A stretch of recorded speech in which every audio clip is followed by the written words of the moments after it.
আল্লামা ইসমাইল শহীদ রাহিমাহুল্লাহর এক বক্তব্যে ৭০,০০০ হিন্দু ইসলাম গ্রহণ করেছে। আল্লাহ কিভাবে সৈন্যবাহিনী কাছে করে দিলেন, কিভাবে কাছে করে দিলেন?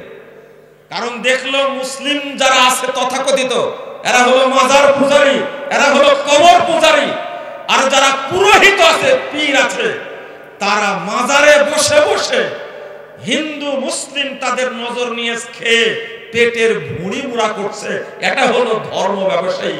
এদের দ্বারা কখনো তাওহীদের আন্দোলন, এদের দ্বারা কখনো মুসলিমদের মুক্তির আন্দোলন, জিহাদি আন্দোলন সম্ভব না। তখন ইসমাইল শহীদ লোক পাবেন কোথায়? এক বক্তব্যে ৭০,০০০ হিন্দু ইসলাম গ্রহণ করেছে। ইতিহাস পড়ে আমার কাছে কেমন লাগতো যে এটা কেমন কথা, এত হিন্দু কি করে ইসলাম গ্রহণ করবে?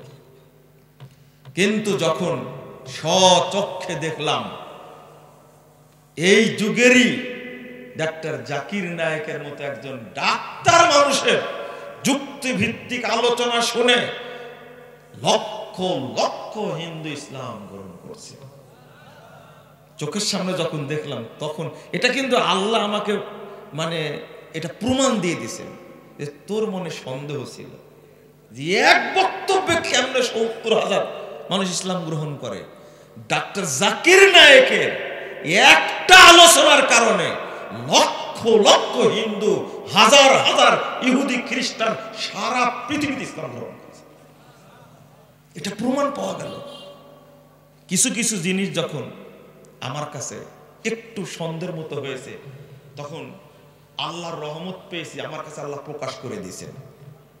তার মধ্যে এটা একটা ৮২ বিঘা সম্পদ বাজেয়াপ্ত করে দিয়েছে। আজকে ডাক্তার জাকির নায়েকের যত সম্পদ বাজেয়াপ্ত করা হয়েছে, প্রতিষ্ঠান ব্যান করে দেওয়া হয়েছে, টিভি চ্যানেল ব্যান করে দিয়েছে, এরকম ৮২,০০০ বিঘা হবে তার কিনলে। কথা বুঝতে পারেননি? সেই সময়ের ৮২ বিঘা, আর এই সময়ে যদি এতগুলো বাজেয়াপ্ত করা হয়, শুধু তার দোষ তাওহীদের দাওয়াত দিয়েছেন তাই না? দুইটা ইন্ডিয়ার ঘটনা, ঠিক একটা হলো ১৫০ বছর আগে, আর একটা হলো ১৫০ বছর পরে। এতটুকুই পার্থক্য, অন্য কোনো পার্থক্য নাই। ডাক্তার জাকির নায়েক অন্য দেশে যাওয়ার পথ পেয়েছেন, চলে গেছেন, আল্লাহ তাকে হেফাজত করেছেন। কিন্তু আপনি যাই বলেন না কেন,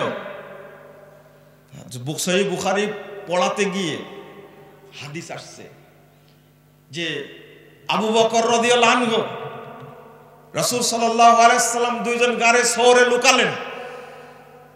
আল্লাহ রাসূলকে ঘুমিয়ে রেখে, পেটে খাবার নাই, তিনি বাইরে গেছেন খাবার খুঁজতে। গারে শহর কি এত সোজা কথা? ওই পাহাড়ের মাথার উপরে উঠে আবু বকর রাদিয়াল্লাহু আনহু বের হয়ে দেখলেন যে রাখাল বকরি চড়াচ্ছে। তো বলছে, তোমার একটা বকরি দুধ দাও। আমার প্রশ্ন ছিল মাথায়, ওই টাইমে আবু বকর রাদিয়াল্লাহু আনহু এই গারে শহরের উপরে কোথায় বকরি পেলেন? তখন বুঝেন না মনে কথা, কেমনে বকরি পেলেন ওই জায়গাতে, কিভাবে সম্ভব হলো? কিন্তু আমি 2014-15 সালে ওমরা করতে গিয়ে, আপনি কি চিন্তা করতে পারছেন, আজ থেকে 1400 বছর 1500 বছর আগের কথা সেটা। ওই টাইমে বকরির ছাগল চড়াচ্ছে, আল্লাহ রাসূলের জন্য দুধ দহন করে নিয়ে এসে খাওয়ালেন রাসূল সাল্লাল্লাহু আলাইহি সাল্লামকে। হাদিস পেয়েছি বুখারী পড়াতে গিয়ে। এই 15 সালে গিয়ে দেখছি এখনো গারে সাওয়ারের উপরে ছাগল চড়ছে। আপনারা কেউ দেখেছেন? দেখেননি? আমি দেখছি। আমার সাথে যে ভাই ছিলেন মক্কা এখনো থাকেন, আমি দাঁড়ায় গেলাম, আমি বলে, শুনেন, আল্লাহ আমাকে একটা জিনিস দেখাইছে আজকে। এই যে বকরি চড়ছে, বলছে বকরি চড়তেছে তো উপরে চলে যাইতো, ওই যে চড়ছে এখনো। ওই যে হাদিস অনুবাদ করি 1203 নম্বর হাদিস, পাহাড়ের চূড়ায় ইয়াজিবু রাব্বুকুম বিরায়ে গানামিন ফিরাসে সাজিয়াতিন বিজাবাল। আল্লাহ রাসূল সাল্লাল্লাহু আলাইহি ওয়াসাল্লাম বলেছেন, ওই যে পাহাড়ের চূড়ায় একটা রাখাল বকরি চড়াচ্ছে, ওখানে কেউ নাই, একাই আছে। আল্লাহ তার উপরে খুশি হয়ে গেছে। কেন? ইউআযযিন ওয়া ইউকিমুস সালাহ, আযান দিয়ে সে সালাত আদায় করছে। আল্লাহ বলছেন উনজুরু ইলা আবদি হাযা, আমার ফেরেশতারা আসমান জমিনের সমস্ত ফেরেশতাকে আল্লাহ বলেন আমার ওই বান্দার দিকে তাকিয়ে দেখো, আযান দিয়ে সালাত আদায় করছে। শুনে রাখো, ইয়াখাফু মিন্নি, শুধু আমাকেই ভয় করে, আর কাউকে ভয় করে না। গফরতু লি আবদি হাযা, আমি আমার এই বান্দাকে ক্ষমা করে দিলাম। ওয়া আদখালতুহু জান্নাহ, আমি তাকে জান্নাতে প্রবেশ করাই দিলাম। মানে পাহাড়ের চূড়ায় উঠে নিজ চোখে দেখে আশ্চর্য, আমার খুব ভালো লেগেছে। হাদিসের সাথে মিল পাওয়া গেল। 1500 বছর পরেও ওই নিদর্শনটা আল্লাহ এখনো রেখে দিয়েছে।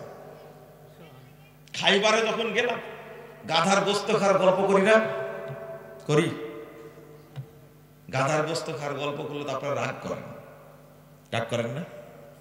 রাগ করেন একটু। খাইবার বিজয় হয়েছে, 1400 সাহাবী, সবাই হাজার হাজার গাধা পেয়েছে। তারা গাধা জবাই করে রান্না শুরু করেছে। রান্নার ঘ্রাণ ছুটে গেছে চারিদিকে। রাসূল সাল্লাল্লাহু আলাইহি ওয়াসাল্লাম তাঁবুর মধ্যে ছিলেন। বলছেন এই কিসের সেন্ট? বলছে এই যে বিজয় হয়েছে, খাইবার গাধা পেয়েছে, জবাই করে সবাই গাধার গোশত রান্না করছে, এখন খাওয়া শুরু করবে। রাসূল সাল্লাল্লাহু আলাইহি ওয়াসাল্লাম বলতে বের হও, ঘোষণা দাও আল্লাহ রাব্বুল আলামিন গৃহপালিত গাধাকে হারাম করেছে। এবার কি হবে? এবার কি হবে? এবার কি হবে? রাসূল সাল্লাল্লাহু আলাইহি ওয়াসাল্লাম বললেন ঘোষণা দাও, গাধার শত শত গাধা জবাই করেছে, রান্না হয়ে গেছে, এখন খাওয়া শুরু হবে। সেন্ট বের হয়েছে গোশতের, বুঝলেন? সেন্ট কখন বের হয়? খাওয়ার কাছে। গরুর গোশত রান্না করা যখন শুরু হয়, কষানি যখন হয়ে যায়, সেই সেন্ট বের হয়। অনেকেই রান্না করতে করতে 5 কেজি খেয়ে নেয়। এই পর্যায়ে সাহাবীরা সব চুপ, বলে দিলেন গোশত ফেলে দিবে, হাঁড়ি ভেঙে দিবে। গোশত ফেলে দিবে, হাঁড়ি ভেঙে দিবে। এবার কি হবে? রাসূল সাল্লাল্লাহু আলাইহি ওয়াসাল্লামের কাছে এসে আপনারা কি করতেন? আপনারা একটা কাজ করতেন, যে এই যুগে হলে আবু বকর রাদিয়াল্লাহু আনহুকে আহ্বায়ক করে 5 সদস্যের টিম পাঠায় বলতেন যে অন্তত আজকে খাওয়ার অনুমতি নিয়ে আসেন, তাই না? শুনেন শুনেন, কিন্তু সাহাবীর আবেদন জানেন, আল্লাহ রাসূল এই গোশত ফেলে দিয়ে আমরা, কিন্তু পাতিলটা কি ভাঙার দরকার আছে? পাতিলটা বলছে ঠিক আছে, পাতিল রেখে দাও, ধুয়ে ফেলো, কিন্তু গোশত খাওয়া যাবে না। ক্লান্ত সাহাবী, এতদিন থেকে যুদ্ধ হচ্ছে, জয় লাভ করা যায় না। আলী রাদিয়াল্লাহু আনহু কেন বলতে গেছি কথাটা জানেন? এই যুবক আলী রাদিয়াল্লাহু আনহুকে বললেন আজকে একটা মানুষকে আমি তরবারি পতাকা হাতে তুলে দেব, তার মাধ্যমে বিজয় লাভ করবে। বলেননি আল্লাহ রাসূল সাল্লাল্লাহু আলাইহি ওয়াসাল্লাম কাকে দিবেন? সব সাহাবী অপেক্ষা আছে, হয়তো আল্লাহ রাসূলের তরবারি আমি পাবো। কিন্তু সকালে যখন বললেন, সবাই মনে করছে তখন তো আলী কই, তখন তো সবাই বলছে আলী অসুস্থ। আলী আপনার মতো বিরুদ্ধ ছিল? কি ছিল? আলী রাদিয়াল্লাহু আনহুর মাধ্যমে আল্লাহ বিজয় দান করেছেন খাইবারকে। সুবহানাল্লাহ। বিশাল গেট, যে অন্তত 500 মানুষ ধরে সেই গেট সরানো যাবে না, তিনি ধরে যখন চাঁট দিলেন এমনি খুলে গেল।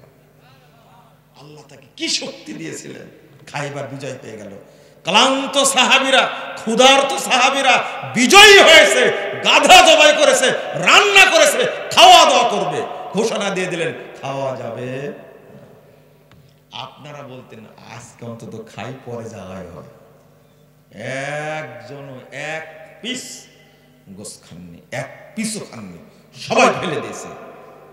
আপনি পারবেন? পারবেন? বলেন পারবেন? বিড়ি ছাড়তে পারেন না।